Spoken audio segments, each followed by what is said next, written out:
Assalamualaikum warahmatullahi wabarakatuh.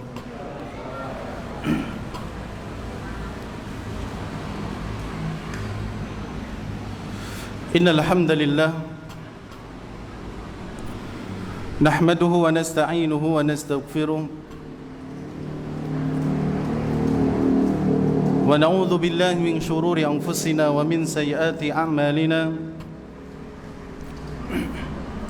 من يهده الله فلا مضل له ومن يضلل فلا هادي له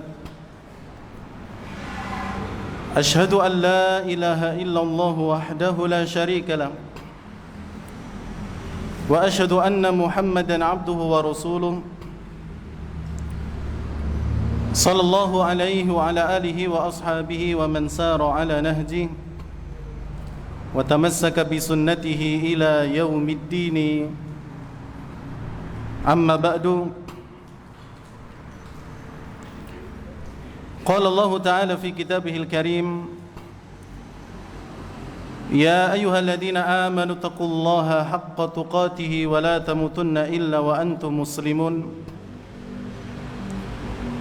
وقال النبي صلى الله عليه وعلى آله وسلم إن أصدق الحديث كتاب الله وخير الهدي هدي محمد صلى الله عليه وسلم وشر الأمور محدثاتها فإن كل محدثة في الدين بدعة وكل بدعة ضلالة وكل ضلالة في النار.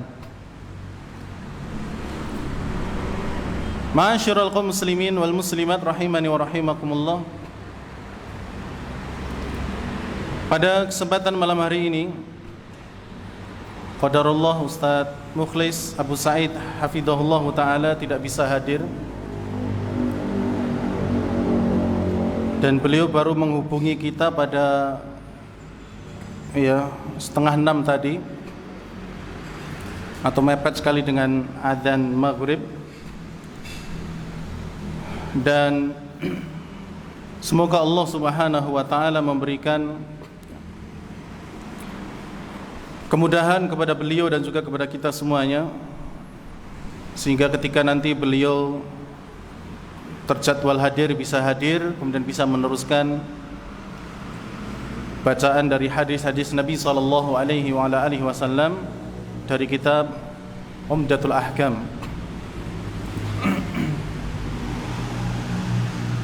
Jamaah yang dirahmati oleh Allah Subhanahu wa taala, untuk mengisi kekosongan yang ada, insyaallah akan kita lanjutkan pembahasan kita terkait dengan nasib tragis bagi para penghina Nabi Muhammad sallallahu alaihi wa ala alihi wasallam, yang mana pada kesempatan Jumat yang lalu telah kita sampaikan beberapa riwayat yang menyebutkan bahwa akhir dari kehidupan para pencela Nabi sallallahu alaihi wasallam itu tragis. Bahkan ada yang mengenaskan. Atau juga riwayat terkait orang-orang yang mencela sunnah atau ajaran Nabi sallallahu alaihi wasallam pun juga mengalami tragedi yang mengenaskan. Para pencela Nabi seperti Abu Lahab, Allah subhanahu wa ta'ala hinakan dia di akhir hayatnya dengan penyakit yang namanya adas atau adasah, yaitu suatu penyakit yang menimbulkan atau mengeluarkan bau yang busuk,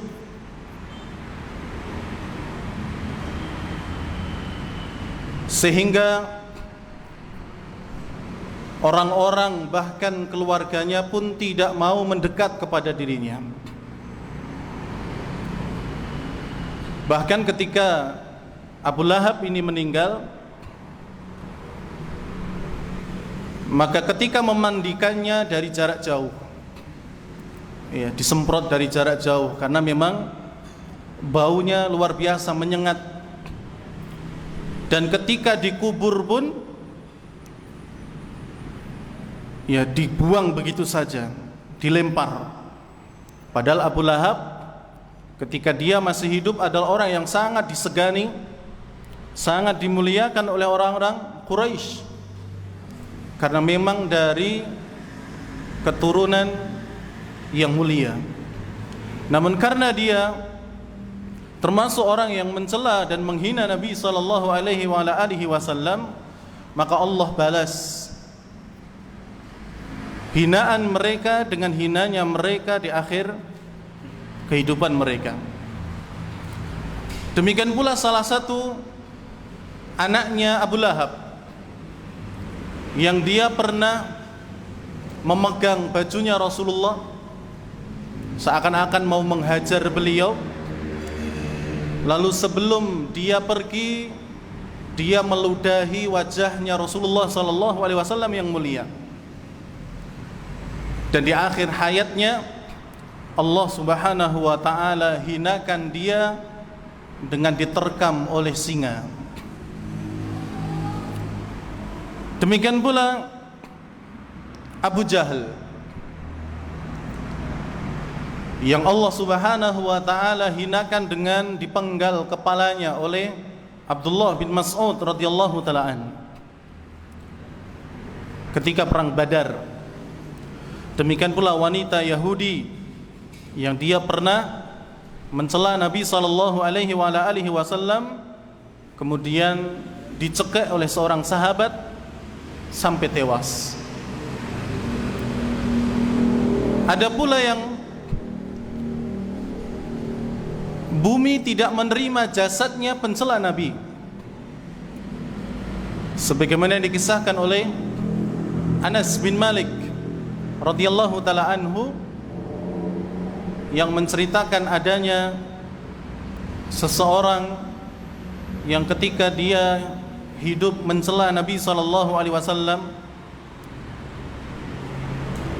dan di akhir hidupnya bumi tidak mau menerima jasadnya.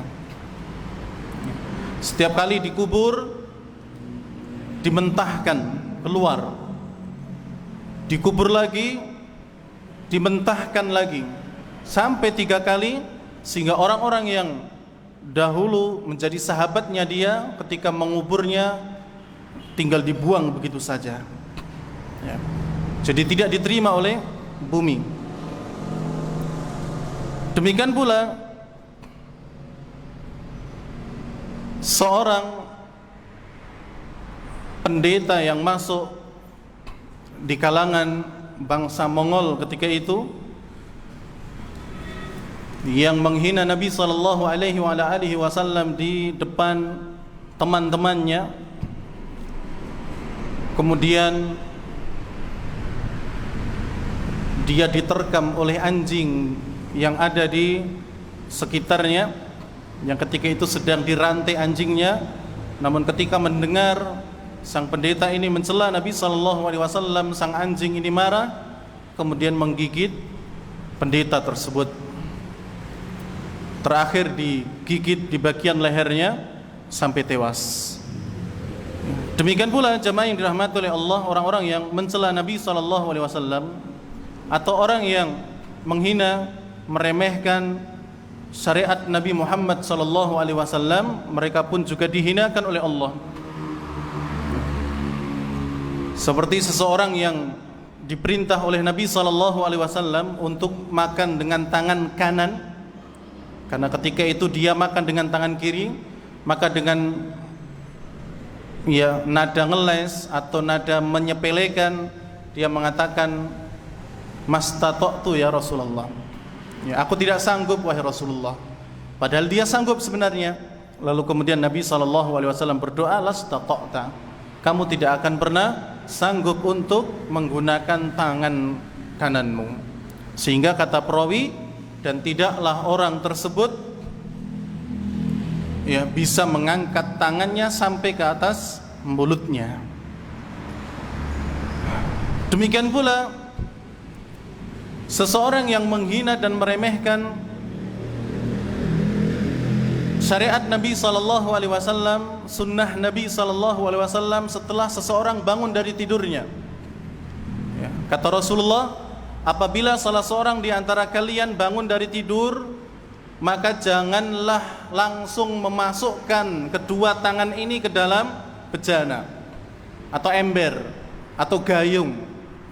Hendaknya dia cuci terlebih dahulu 3 kali, kemudian baru dimasukkan kalau memang perlu dimasukkan. Ya. Karena tadi malam dia tidak tahu di mana tangannya.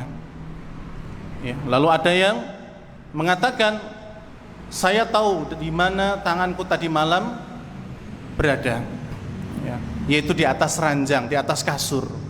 Lalu kemudian Allah azab orang tersebut ketika pagi harinya tangannya ini masuk ke dalam duburnya sampai pergelangan tangan, ya, masuk ke dalam dubur, yang secara nalar itu nggak mungkin bisa masuk ke dalam dubur, tapi karena dia menghina syariat Nabi SAW, sehingga dia pun Allah azab dengan azab tersebut. Demikian pula riwayat-riwayat yang lain yang telah kita sampaikan. Kemudian jamaah yang dirahmati oleh Allah Subhanahu wa taala,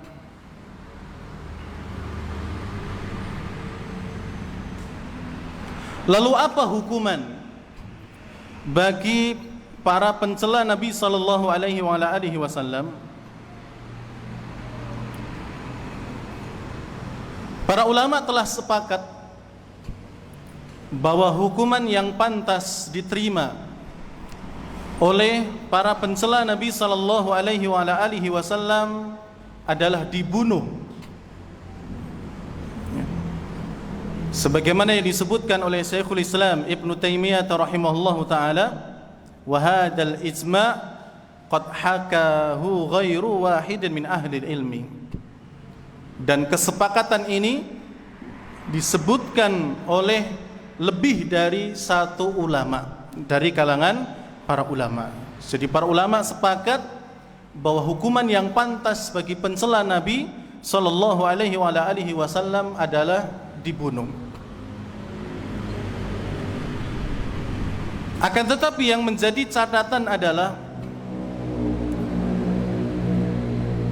orang yang mengeksekusi pembunuhan tersebut bukan perorangan, bukan pula kelompok, namun yang mengeksekusi adalah pemimpin yang sah, ya, atau pemimpin di suatu negeri. Jadi bukan perorangan, bukan kemudian ada yang mencela Nabi kita langsung ambil parang, ya, pacok bulu nih misalnya. Enggak demikian, ya. Memang hukumannya adalah dibunuh. Kalau dia seorang muslim, maka diminta untuk bertobat dengan tobat yang benar. Tapi kalau tidak mau, itu tadi hukumannya. Namun sekali lagi, orang yang mengeksekusi ini adalah pemerintah dan bukan perorangan ataupun, ya, kelompok tertentu dalam masalah ini. Jadi tidak boleh sembarangan, ya, tidak boleh sembarangan. Tapi ulama mereka telah sepakat bahwa memang yang pantas bagi para pencela Nabi SAW adalah dibunuh. Kemudian jemaah yang dirahmati oleh Allah Subhanahu wa taala, apa sikap kita ketika mengetahui adanya penghinaan terhadap Nabi SAW ataupun syariat beliau? Maka yang pertama yang jelas, kita marah. Kita tidak rela Nabi kita Muhammad SAW dihina, dicaci maki oleh siapapun. Karena sebagaimana yang menjadi keyakinan kita bahwa tidaklah sempurna iman kita kecuali mendahulukan cinta kepada beliau dibandingkan cinta kita kepada anak, istri, manusia yang lain, bahkan diri kita sendiri. Kalau bapak kita, orang tua kita saja dihina, maka tentu kita akan marah. Anak kita juga dihina, tentu kita akan marah. Padahal level cinta kita kepada anak, kepada orang tua, kepada istri, itu di bawahnya cinta kita kepada Nabi SAW. Kalau kepada yang level ini saja kita marah, lalu bagaimana kalau kemudian yang dihina itu adalah orang yang paling kita cintai, yaitu Nabi kita Muhammad sallallahu alaihi wasallam. Maka hendaknya kita marah, menampakkan ketidakridhoannya kita terhadap penghinaan tersebut, tidak hanya sekedar diam. Ya, maka gunakan sosial media kita untuk membela Nabi sallallahu alaihi wasallam. Mungkin ada tulisan yang di situ setidaknya membantah para penghina Nabi, sampaikan ada hadis-hadis tentang nasib tragis yang dialami oleh orang-orang yang menghina Nabi SAW, di-share dan sebagainya. Setidaknya ini bagian dari pembelaan kita kepada Nabi SAW. Karena kalau kita mau ke Prancis, kayaknya berat. Ke Jakarta saja mungkin sudah boyoan, apalagi ke Prancis. Bahkan sebelum sampai keluar dari negara kita pun, ketika ditanya mau kemana, mau membunuh Macroni atau Macron, siapa itu, maka tentu nggak boleh dicegah. Maka setidaknya kita tidak diam dengan penghinaan terhadap Nabi kita Muhammad sallallahu alaihi wasallam. Namun tentu kata-kata hendaknya harus kemudian kita pilih secara baik dan benar, agar kemudian tidak menimbulkan bahaya yang lain. Setidaknya kita marah, menampakkan kemarahan kita kepada orang-orang yang menghina Nabi Muhammad SAW. Demikian pula para penghina dan peleceh yang melecehkan syariat Nabi SAW. Harus marah, karena itu juga yang dicontohkan oleh para sahabat. Seperti kisah atau hadis yang Nabi SAW mengatakan bahwa tidaklah orang yang keluar dari masjid ketika azan kecuali seorang munafik. Kecuali seorang munafik, ini tanpa udzur jadi dia azan tapi malah pulang. Tidaklah orang yang seperti ini kecuali apa?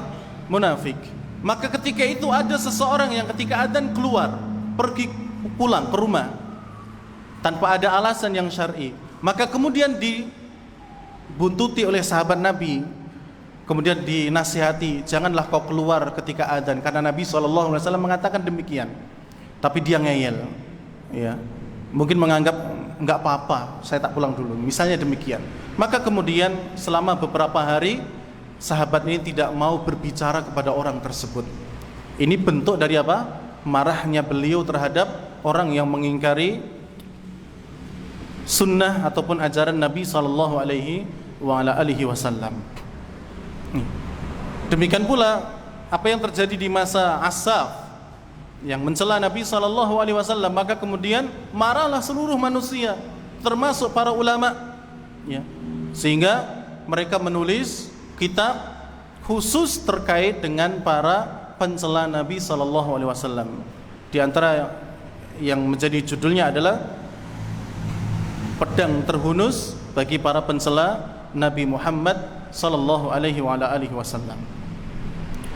Kemudian jamaah yang dirahmati oleh Allah, di antara sikap kita pula yang perlu kita lakukan adalah, dan ini mungkin yang terbaik dari sikap-sikap yang lain, yakni serius dan bersungguh-sungguh di dalam mempelajari sunnah dan ajaran Nabi SAW. Karena jamaah yang dirahmati oleh Allah, bisa jadi munculnya orang-orang yang menghina Nabi SAW di zaman kita ini yang terlalu banyak, bahkan munculnya syariat para peleceh syariat Nabi SAW yang begitu banyak dan bebas, juga mungkin karena kita tidak terlalu bersungguh-sungguh di dalam mempelajari sunnah Nabi dan juga mengamalkannya.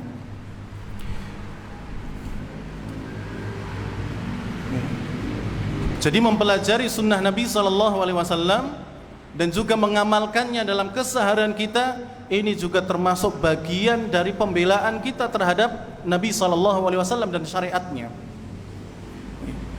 Mungkin kita bisa introspeksi diri bagaimana sholat kita, ya. Apakah masih mendahului atau menyamai imam dalam gerakan?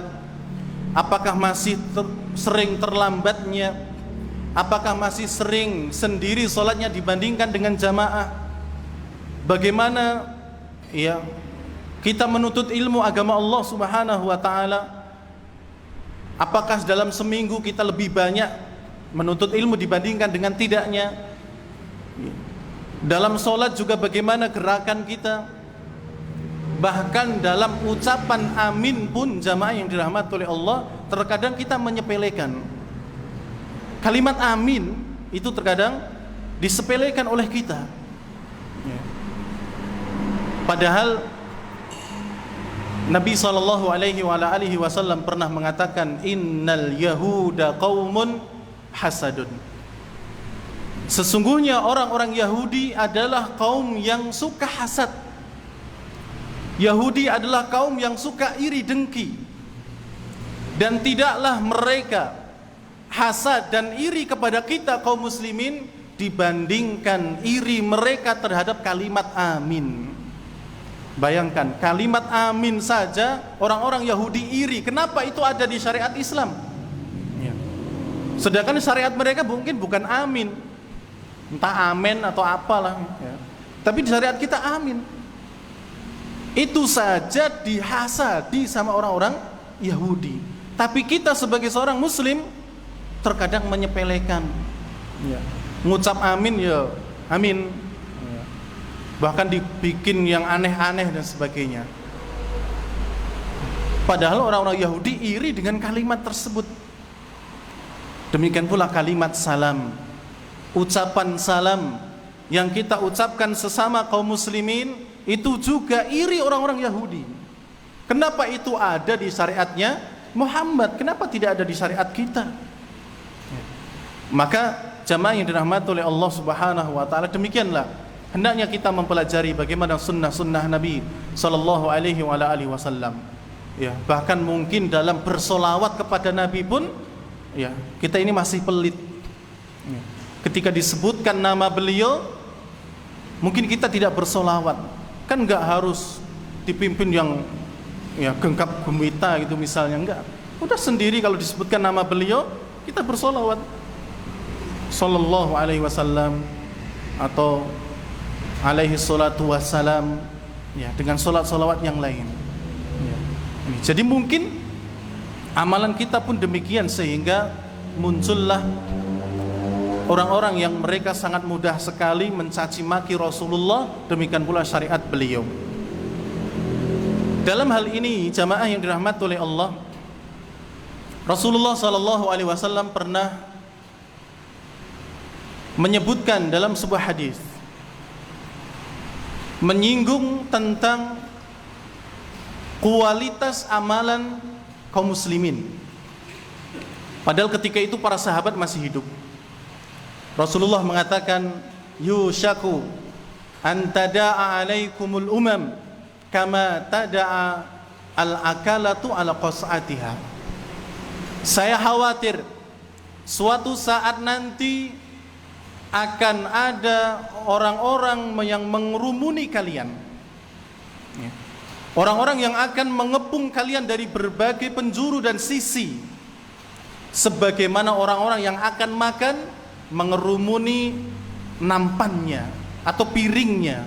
Jadi kalau kita makan berjamaah itu kan nampan ada di tengah, kemudian orang-orang yang akan makan ada di sekitarnya ya. Yang pernah ngalami mondok itu makan berjamaah itu ya satu nampan gitu, kemudian yang sekeliling itu adalah kita yang makan. Dan orang yang makan seperti itu beda-beda, ada yang nyomot sana, nyomot sini, ada yang belum ditelan sudah ngambil dimasukkan lagi ya. Ada pula yang lauknya temen diambil gitu, ya itu nggak boleh ya. Tapi ada seperti itu ya. Jadi namanya juga lapar kan gitu. Dan Rasulullah khawatir kalau umat Islam itu seperti makanan yang ada di nampan, Kemudian orang-orang kafir ada di sekelilingnya. Bukankah nampan di situ dan makanannya itu pasrah saja? Dia mau dibuang kayak mau diambil kayak mau digigit, ya, mau dikunyah kan diam saja. Ya. Kan nggak ada nasi mau dimakan terus teriak-teriak tolong kan nggak ada. Ya. Mesti apa? Ya sudah diam pasrah. Nah Rasulullah khawatir demikian umatnya. Lalu para sahabat Nabi mengatakan, amin killatin nahnu yauma idin ya Rasulullah. Wahai Rasulullah, apakah ketika itu kami ini jumlahnya sedikit, minoritas, kemudian orang-orang yang musuhnya Islam itu banyak sekali? Kata Rasulullah, bal antum yauma idin katsir. Tidak, bahkan kalian ketika itu jumlahnya banyak. Bayangkan, jumlahnya banyak. Kalau sedikit kemudian dikumpulin oleh mayoritas, wajar, ya, nggak bisa berkutik. Tapi ini jumlahnya banyak, sedangkan musuh-musuh Islam sedikit, tapi mereka bisa apa? Mengerumuni kaum muslimin dari berbagai penjuru. Tidak, kalian ketika itu banyak. Walakinnakum kaghusa'is sail. Namun kalian itu ketika itu seperti buih yang ada di lautan. Ya. Atau apalah itu, umpluk yang ada di lautan itu, ya. Jadi banyak, tapi ketika terkena ombak, ya kalau ke kanan ya ke kanan, ke kiri ya ke kiri, kena ombak dari kanan dan kiri ya seperti itu. Ya. Demikian. Kuantitas kita ada banyak, tapi kualitasnya tidak baik. Maka jemaah yang dirahmati oleh Allah Subhanahu wa taala, wallahu alam bishawab, di antara perkara yang baik dalam membela Nabi sallallahu alaihi wasallam adalah dengan mengamalkan sunnah-sunnah beliau. Ya. Dengan mengamalkan ajaran-ajaran Nabi sallallahu alaihi wasallam. Jangan sampai kemudian kita malu, ya, isin karena mengamalkan sunnah Nabi, tidak demikian. Ya, karena ini juga bagian dari pembelaan kita terhadap Nabi sallallahu alaihi wasallam. Oleh karena itu Allah Subhanahu wa taala berfirman di dalam Al-Qur'an, "Walan tarda ankal yahudu walan nasara hatta tattabi'a millatahum." Ini sudah digariskan oleh Allah. Walan tarda, dan sekali-kali tidak akan pernah ridho. Sekali lagi kalau kita belajar bahasa Arab, dan ini sering kita sampaikan, la dengan lan itu beda. Sama-sama artinya tidak. Ya. Tapi la itu kemungkinan suatu saat akan ridho. Kalau dalam kalimat ini ya, tidak akan pernah ridho, tidak akan ridho. Itu mungkin suatu saat akan ridho. Tapi kalau pakai lan, itu sekali-kali dan sampai kapanpun tidak akan pernah ridho. Kepada kamu wahai Muhammad, dan tentunya kepada umatnya, al-Yahudu wan Nasara, orang-orang Yahudi dan juga orang-orang Nasrani. Sampai kapanpun mereka tidak akan ridho kepada kita. Sampai kapan? Hatta tattabi'a millatahum, sampai kalian mengikuti agama mereka. Jadi kalau kita ini sudah mengikuti agama mereka, tradisi mereka, gaya hidup mereka, gaya pakaian mereka, sudah, mereka akan ridho. Dan ini seperti yang dikatakan oleh Rasulullah tadi, kita banyak tapi ternyata kita apa? Kualitasnya kurang baik. Ya. Maka dalam mengamalkan mengamalkan sunnah dan ajaran Nabi, ini sangat diperlukan untuk membela Nabi sallallahu alaihi wasallam. Maka ketika orang-orang kafir melihat kita ini sholat, melihat kita ini puasa, ya, melihat kita ini beribadah, menuntut ilmu, ya, berzikir dan sebagainya, mereka akan marah. Oleh karena itu kalau kita merasa mungkin film-film yang ada di TV yang bagus-bagus itu diletakkan di jam-jam di mana anak-anak mungkin ketika itu seharusnya sholat tapi tidak sholat gara-gara menonton televisi. Bahkan bapak orang boe juga ikut, ya. Entah film apalah, novela atau apa, dipasang di mana ketika waktu-waktu sholat, ya. Tapi ketika kajian, ya, kultum subuh jam 1 pagi dini hari, Sopo sing aran ndelok? Orang yang lek-lekan karena wayangan saja, ya sing didelok wayange, enggak mungkin delok kultum subuh jam sidi dini hari. Wong subuh saja terkadang belum bangun. Tapi kalau film-film yang bagus diletakkan di waktu-waktu di mana anak-anak ketika itu TPA misalnya sore hari, misalnya setelah asar. Ya. Kalau yang untuk orang-orang tua ya diletakkan di maghrib dan isya. Misalnya akhirnya maghrib dan isya mungkin dikerjakan tapi agak belakang, dijamak, bahkan mungkin ada syariat qasar juga gara-gara film, waliyadzubillah. Ini. Jadi mereka tentu tidak akan ridho dengan kita yang mau belajar, menuntut ilmu agama, mau menegakkan sholat, ya, mau beribadah dengan baik, apalagi sesuai dengan Al-Quran dan Sunnah. Ya. Belum lagi para tentaranya dari kalangan jin. Ya. Mereka akan bantu mereka untuk memanas-manasi kita, ya. Supaya malas untuk sholat, supaya malas untuk beribadah, ya, membaca Al-Quran malas dan sebagainya. Ya. Jadi jemaah yang dirahmati oleh Allah Subhanahu wa ta'ala, demikianlah, ya. Mereka tidak akan ridho sampai kita ini mengikuti ajaran mereka ataupun agama mereka, tradisi mereka dan sebagainya. Kemudian jemaah yang dirahmati oleh Allah Subhanahu wa ta'ala, di antara yang perlu kita sampaikan pula adalah keistimewaan yang diberikan oleh Allah kepada Rasulullah, yang seharusnya dengan keistimewaan ini tidak selayaknya Rasulullah itu dihina. Yang pertama, Allah menurunkan Al-Quran kepada beliau.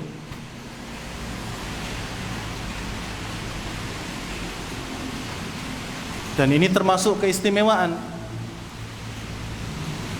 karena Al-Quran adalah mukjizat Rasulullah SAW yang masih murni dari awal turun sampai nanti yaumul qiyamah.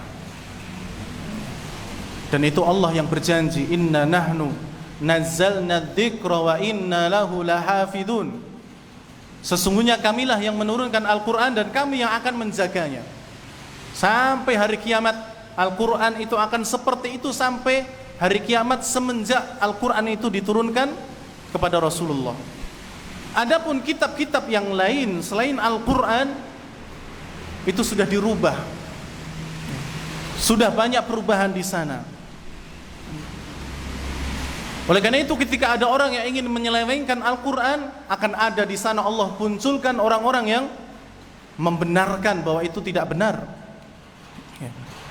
Jadi ketika ada orang yang melencengkan Al-Quran, Allah akan munculkan orang-orang yang membenarkannya. Seperti Al-Qurannya orang-orang Syiah. Al-Qurannya orang-orang Syiah lebih tebal daripada kita. Dan mereka mengatakan Al-Quran yang kita baca, kita pelajari itu tidak sah menurut mereka, karena kurang banyak. Karena kurang banyak menurut mereka. Padahal ya Al-Quran mereka itu sudah dirubah, ditambahi dan sebagainya. Kemudian keistimewaan yang lain, ikhwanifillah, Al-Quran banyak orang yang menghafalnya, ya, banyak orang yang menghafalnya. Berbeda dengan kitab-kitab yang lain, ya, paling hafal cuma ayat, ya. Tapi seluruh kitabnya itu mungkin tidak ada, ya. Ataupun kalaupun ada jumlahnya sedikit. Tapi Al-Quran dari yang kecil, belum balik, sudah balik, remaja, bahkan yang sudah lanjut usia pun masih ada yang hafal Al-Quran. Bahkan terkadang mereka menghafal Al-Quran tidak dari kecil, ya, sudah terlanjur tua gitu, ya. Namun karena ada semangat untuk menghafal Al-Quran, akhirnya hafal Al-Quran, ya. Makanya tidak ada, ya, waktu terlambat untuk menghafalkan Al-Quran. Mau laki-laki mau perempuan, banyak yang hafal Al-Quran. Demikian pula keistimewaan Al-Quran, ikhwani fillah, yang diturunkan kepada Nabi SAW, bahwa Al-Quran ini adalah rangkuman dari seluruh kitab yang ada yang pernah diturunkan oleh Allah. Taurat, Zabur, dan Injil, dan juga suhuf Nabi Musa dan Ibrahim, semuanya terangkum ada pada Al-Quran.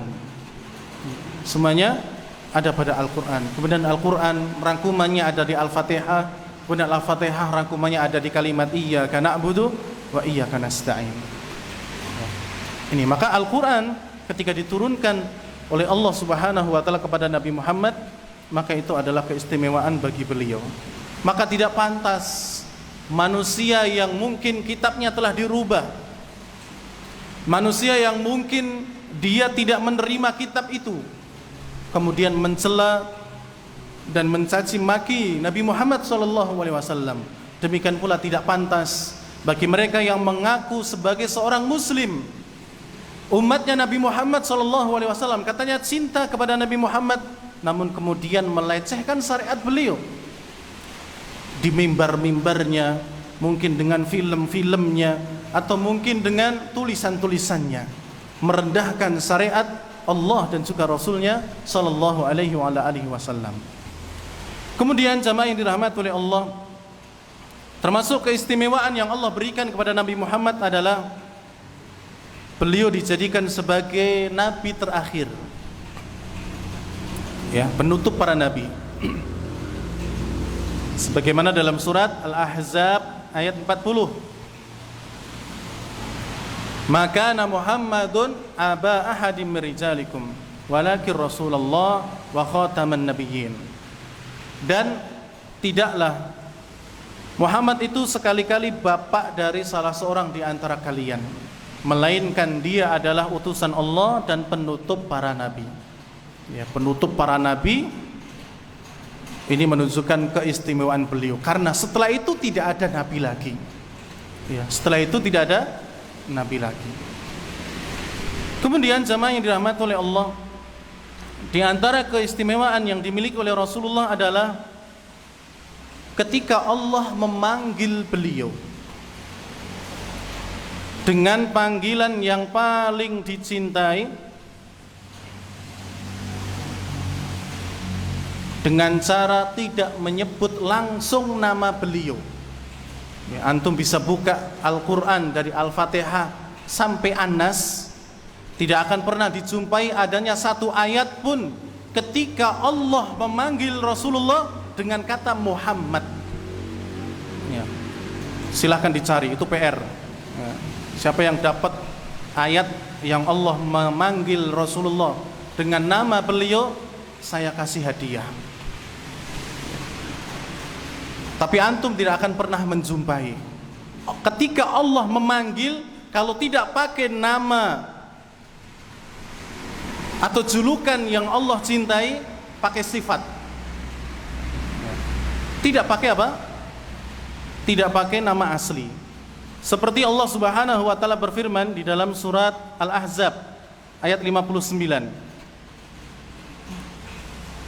Allah Subhanahu wa taala mengatakan ya ayyuhan nabi. Ya. Pakai apa? Nabi.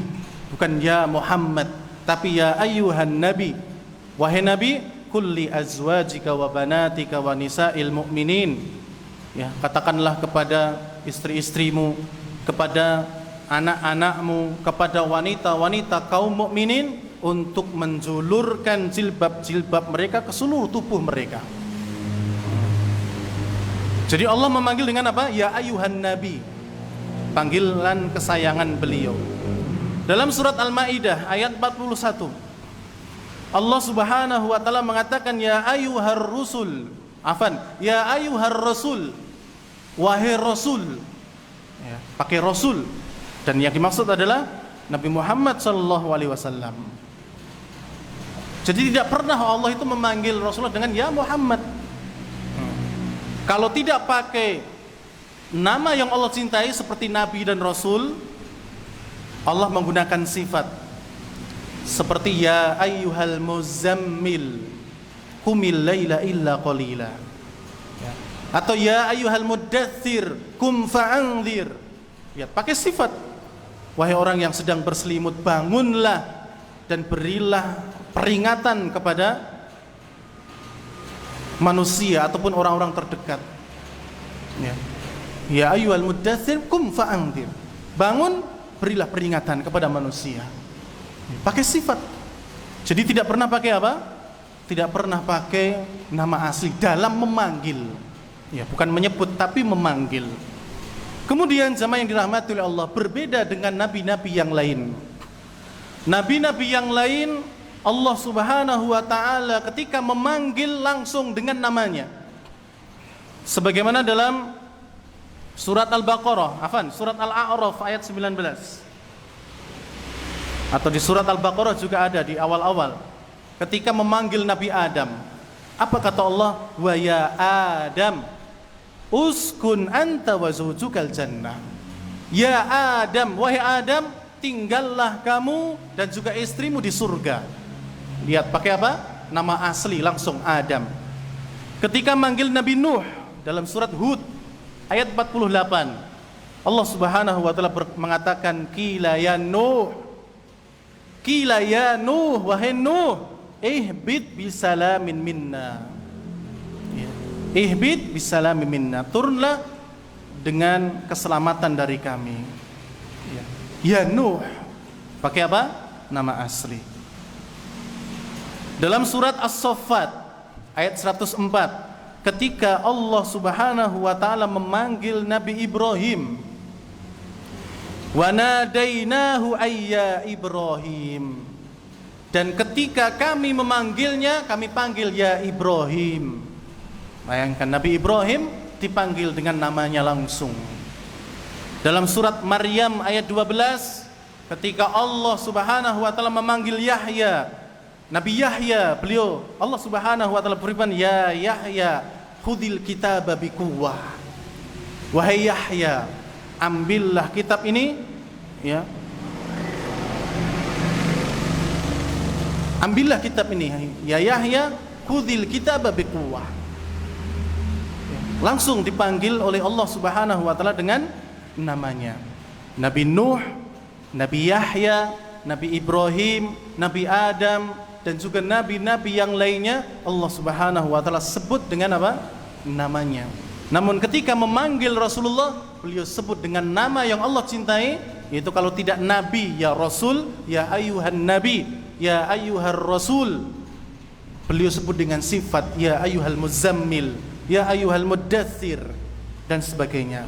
Maka jamaah yang dirahmati oleh Allah Subhanahu wa taala, kalau Allah Subhanahu wa taala saja memanggil beliau tidak dengan mengucapkan nama aslinya, lalu pantaskah orang-orang yang dia musuh Islam tapi kemudian menghina Nabi sallallahu alaihi wasallam?